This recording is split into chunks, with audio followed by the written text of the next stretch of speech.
नमस्कार दोस्तों, मैं doctor Piyush Ranjan sir Gangaram hospital नई दिल्ली में गैस्ट्रोएंटरोलॉजिस्ट हूँ। इस वीडियो में आपसे मैं एक प्रोसीजर के बारे में बात करूँगा।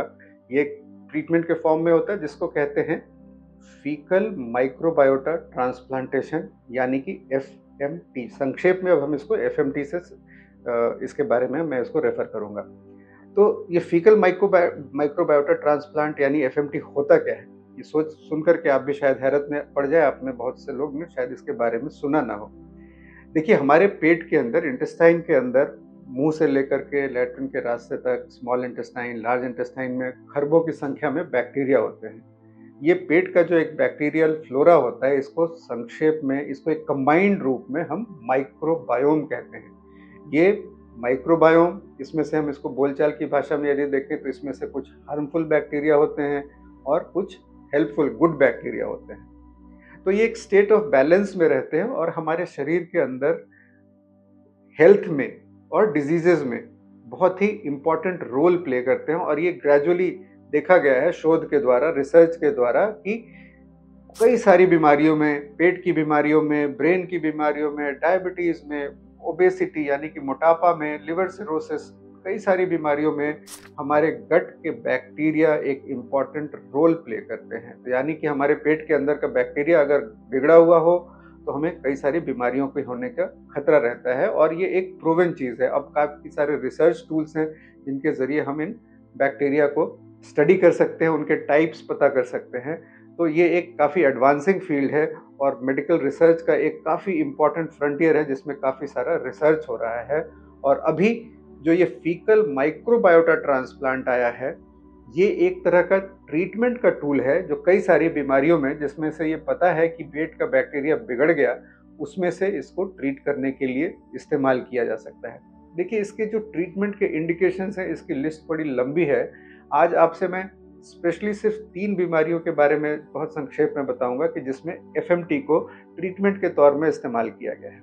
तो पहले ये समझते हैं कि एफएमटी में करते क्या है। एफएमटी में करते हैं कि हम हेल्दी इंटेस्टाइन का स्टूल लेते हैं, यानी कि उसकी लैट्रिन, उसका मल लेते हैं, उसको कई सारे इन्फेक्शंस के लिए टेस्ट करते हैं। अगर ये इन्फेक्शंस नेगेटिव हैं तो इस स्टूल को होमोजेनाइज करके, उसको ब्लेंड करके, उसको स्ट्रेन करके जो रिसिपिएंट है यानी कि जिसका ट्रीटमेंट किया जाना है उसके अंदर डालते हैं। इसको डालने के तरीके 2 हो सकते हैं। प्रायः जो हम लोग करते हैं वो कोलोनोस्कोपी से, यानी कि लैट्रिन के रास्ते से लार्ज इंटेस्टाइन में इसको जाकर के एक एंडोस्कोप के जरिए उसको स्प्रे कर देते हैं, उसको पूरे इंटेस्टाइन में एक तरह से उसका छिड़काव कर देते हैं।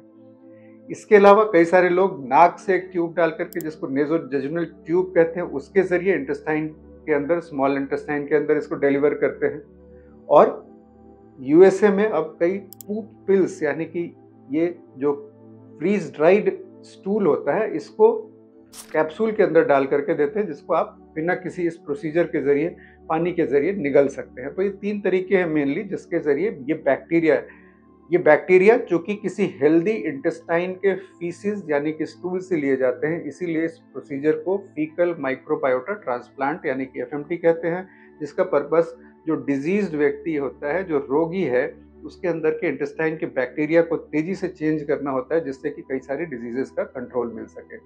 3 मेन डिजीजेस जिसमें हम इसको यूज करते हैं, जिसमें हम कर चुके हैं अपने हॉस्पिटल के अंदर और जिसके ऊपर मैक्सिमम शोध हुआ है, उनमें पहली चीज है जिसको कहते हैं सी डिफिसिल एसोसिएटेड डायरिया।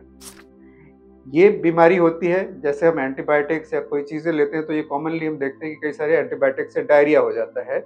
और इस डायरिया ये इसलिए होता है कि जो एंटीबायोटिक होती है आपकी बीमारी के वाले बैक्टीरिया को मारने के साथ इंटेस्टाइन के जो यूजफुल गुड बैक्टीरिया होते हैं उनको भी किल करता है, उनको भी मारता है। इसमें एक harmful bacteria C difficile over grow करता है और ये कई बार बहुत सीरियस डायरिया, पेट के अंदर अल्सरेशंस, ब्लीडिंग, इन्फेक्शन, एक तरह का सिस्टमिक इन्फेक्शन ये कॉज कर सकता है।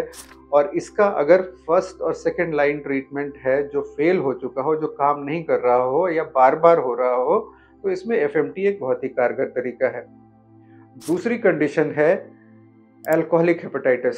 अल्कोहलिक हेपेटाइटिस यानी कि शराब पीने के कारण लिवर में यदि इन्फ्लेमेशन काफ़ी ज़्यादा हो, तो इसमें ये एक बहुत ही मुश्किल स्थिति होती है जिसमें पेशेंट को जॉन्डिस होता है, उसके खून पतला होने की प्रक्रिया काफ़ी ज़्यादा बिगड़ जाती है, इसको कोएगुलोपैथी कहते हैं। कई बार लोगों को बेहोशी, इन्फेक्शंस, किडनी की खराबी और शॉर्ट टर्म में अगर सीवियर अल्कोहलिक हेपेटाइटिस हो तो काफ़ी ज़्यादा लोग सर्वाइव नहीं करते। इसमें शॉर्ट टर्म मोर्टेलिटी 40-50% तक जा सकती है 1 महीने के अंदर, यानी कि 40 से 50% लोग सर्वाइव नहीं करते।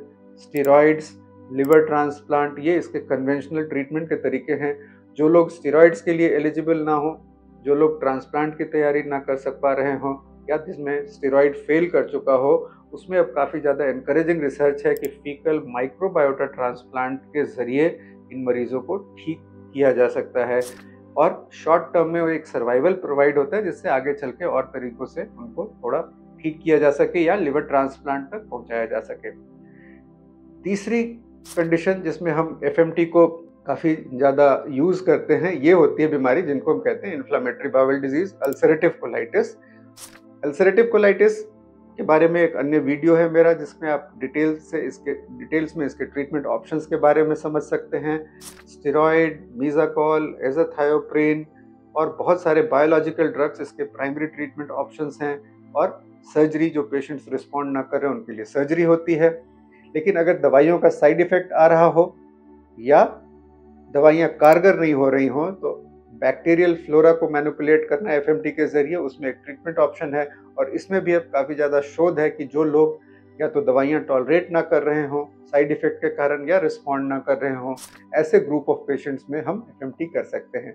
देखिए, ये बताने की ज़रूरत है कि एफएमटी, समझने की ज़रूरत है कि एफएमटी किसी में भी प्राइमरी फॉर्म ऑफ ट्रीटमेंट नहीं है। जब conventional first line, second line treatment काम ना कर रहा हो तो एफएमटी एक ट्रीटमेंट के विकल्प में लिया जा सकता है। इन 3 बीमारियों के अलावा बीमारियों की एक लंबी फहरिस्त है जिसमें डिमेंशिया, अल्जाइमर डिजीज़, मोटापा, हर इसकी बहुत ही लंबी लिस्ट है जिसमें एफएमटी किया जा सकता है। और जैसे जैसे इसके बारे में और बैक्टीरियल आइसोलेशन की क्षमता और उसको प्रिजर्व करने की क्षमता और बढ़ेगी, ये इसकी संख्या और ज़्यादा लिस्ट जिससे इसका ट्रीटमेंट हो सके वो किया जा सकता है। तो इसमें जो मुख्य संदेश मैं आपको देना चाहता हूँ कि इन बीमारियों में, मुश्किल बीमारियों में जहाँ ट्रीटमेंट ऑप्शंस लिमिटेड है, ये भी एक ट्रीटमेंट ऑप्शन है। और अगर आपको बताया जाए, मैं जब कई लोगों को ये बताता हूँ तो हैरत में पड़ जाते हैं कि हम दवाइयों के साथ ट्रीटमेंट आ रहे हैं, कहीं हमारे साथ ये मजाक तो नहीं हो रहा है, बट ये फैक्ट है, साइंटिफिक बेसिस पर बेस्ड फैक्ट है। तो इसके बारे में आप एक्सप्लोर कर सकते हैं। धन्यवाद।